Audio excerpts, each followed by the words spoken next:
Tenemos un problema en el que nos dicen que un automotor parte de reposo y se mueve en una vía circular de 400 metros de radio. Además lo hace con un movimiento uniformemente acelerado. A los 50 segundos de iniciada la marcha alcanza una velocidad de 72 km por hora y desde ese momento ya conserva esa velocidad. Y ahora nos dan una serie de cosas que tenemos que calcular.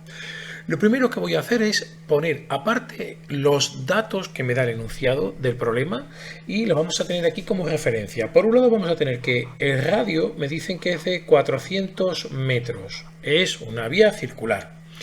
Me hablan también de que el tiempo durante el que está acelerando son 50 segundos. Me dice que parte del reposo. Eso quiere decir que la velocidad inicial va a ser cero. Lo será tanto la velocidad, digamos, lineal como la velocidad angular. Por eso voy a poner las dos. Y pasado esos 50 segundos me dice que la velocidad que alcanza son 72 km por hora. En el nivel en el que estamos, lo que voy a hacer es que voy a poner directamente esta velocidad expresada en metros por segundo, porque así el sistema es homogéneo y estaríamos en unidades del sistema internacional. Simplemente para poder hacer este cambio de unidades, ¿verdad? Lo que habría que hacer es dividir por 3.6, que es el factor de conversión para pasar de kilómetros por hora a metros por segundo. Ya tengo los datos del problema. Y ahora tendríamos que empezar a calcular cosas. Y me dice, por ejemplo, vamos a calcular la aceleración en la primera fase del movimiento. Tendremos que calcular la aceleración normal, la total y la longitud de vía recorrida cuando hayan pasado los 50 segundos. También la velocidad angular media en la primera etapa. Y, como ves, hay otros dos apartados más. Ahora bien, con los datos que yo tengo, lo que sí que podría hacer es calcular directamente el apartado D del problema, que me dicen la velocidad angular una vez que han transcurrido los 50 segundos. ¿Y eso por qué? Porque conozco la velocidad lineal. Así que lo primero que voy a hacer es que voy a calcular precisamente ese apartado D y lo voy a poner aquí. ¿Vale? Lo vamos a poner aquí al lado porque lo vamos a hacer directamente tirando de los datos que tenemos aquí. Nosotros sabemos que la velocidad lineal se relaciona con la velocidad angular mediante el radio. Es decir, podríamos despejar de aquí el valor de la velocidad angular y tendríamos que sería el cociente entre la velocidad lineal y el radio. Esto es algo que conocemos, sabemos tanto una cosa como la otra, así que es muy fácil poder venirnos aquí y calcular esa velocidad angular. Lo voy a poner tal cual, ¿vale? Es decir, vamos a poner que serían 20 metros por segundo menos 1 y aquí abajo los 400 metros, ¿verdad?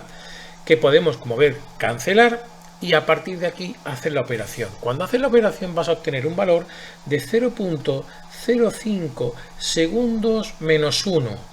Y ese es el valor de la velocidad angular una vez que ha transcurrido los 50 segundos. Como ves, lo que hago es que me voy a calcular directamente el apartado D. ¿Y eso por qué? Porque de esa forma me va a ser mucho más fácil arrancar ya con el resto de los apartados. Por ejemplo, nos venimos al apartado A. En el apartado A, como ves, nos dicen que tengo que calcular la aceleración de este movimiento en la primera fase, ¿verdad? Sabemos que la aceleración angular sería la variación de la velocidad angular partido por el tiempo.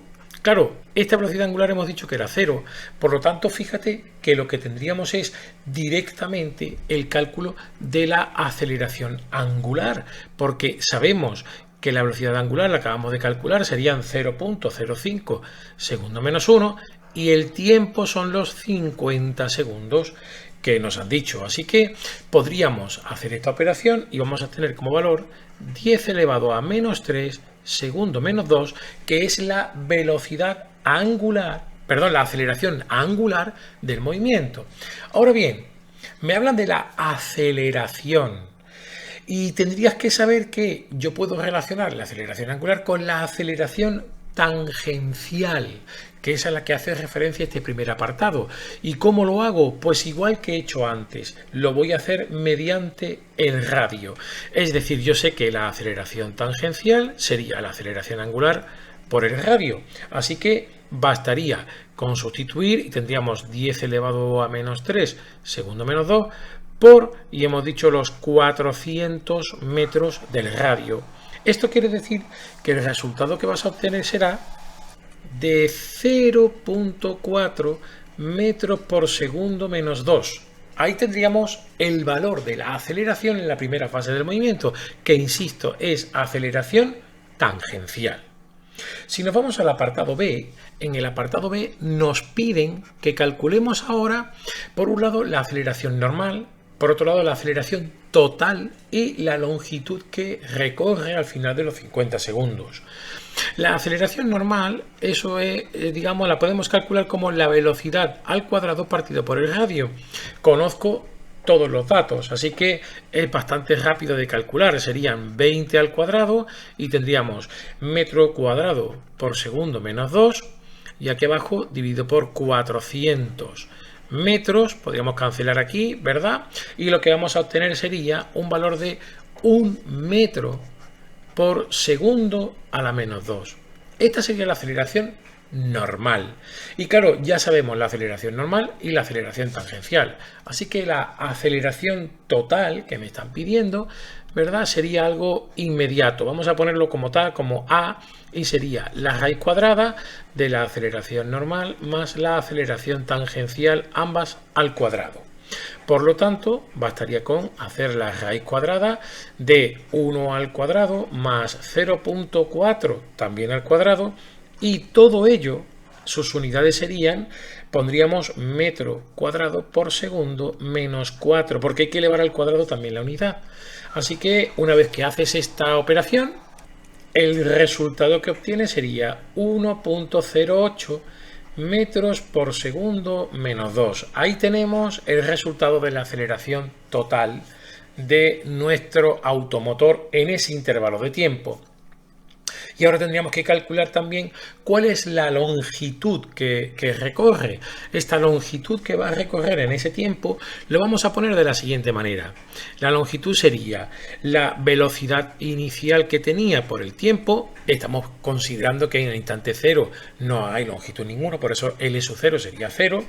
Y después más la aceleración que lleva dividido por 2 por el tiempo al cuadrado.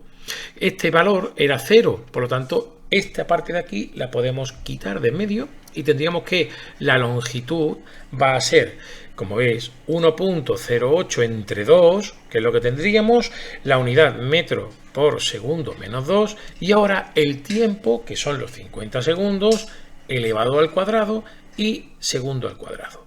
Podríamos cancelar segundo menos 2 con segundo al cuadrado y vamos a obtener como dato, aquí vendríamos que son los 500 metros, que es la longitud que recorre los 50 segundos. Nos vamos ahora al apartado C.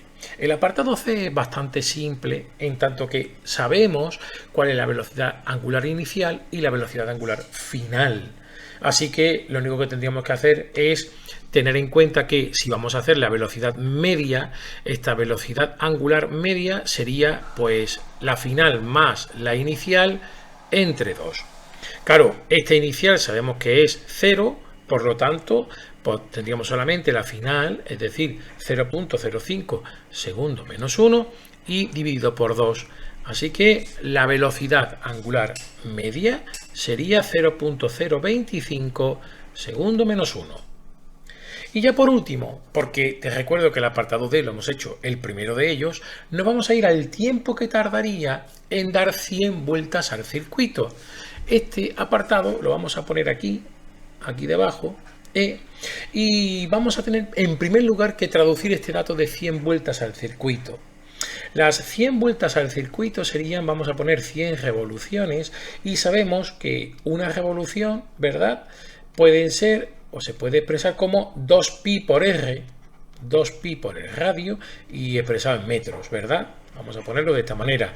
Así que podríamos tener que el dato que vamos a manejar sería 2pi por r y por los 100, es decir, 200 pi, y ahora vamos a poner directamente por 400 metros, que sería el dato del radio, ¿verdad? Y esto nos va a dar un valor que sería de 2.512 por 10 elevado a 5 metros. Esta es la distancia que recorrería en total, ¿verdad? Perdón, sí, que sería el equivalente a las 100 vueltas que da. Ahora bien, ¿qué tiempo tardaría en dar esto? Fíjate que hay dos fases del movimiento, así que en la primera fase, que dura 50 segundos, ya sabemos que recorre 500 metros, lo hemos calculado. Así que yo podría tener en cuenta la segunda fase del movimiento y voy a llamarle T'. Para mí, T' será el tiempo que tarda en recorrer. ¿Cuánto? Pues sería la diferencia entre la distancia total, que suponen las 100 vueltas, menos los 500 metros que yo sé que ha recorrido ya. Así que lo vamos a poner de la siguiente manera: 2.512 por 10 elevado a 5 menos los 500 metros que he calculado antes, y todo ello partido por la velocidad, que sabemos que son 20 metros por segundo menos 1. Cancelamos los metros y claro, vamos a tener como dato, lo vamos a ver aquí, algo así como 12.535 segundos. Este es el tiempo que tardaría en dar, digamos, o en recorrer lo que le falta hasta las 100 vueltas, descontando los 500 metros. Claro, el tiempo total, ¿cuál será? Pues el tiempo total, que es lo que me piden, va a ser la suma de ambos tiempos. Es decir, tendríamos que tener en cuenta el dato que acabo de obtener, los 12.535, pero además también los 50 segundos del primer tramo. Así que el tiempo total, al hacer la suma, van a ser los 12.585 segundos. Y con esto, como veis, queda resuelto el problema. Si te ha gustado, por favor, dale el dedo hacia arriba, y si le das o si te suscribes al canal, me ayudas a seguir haciendo vídeos como este. Muchas gracias.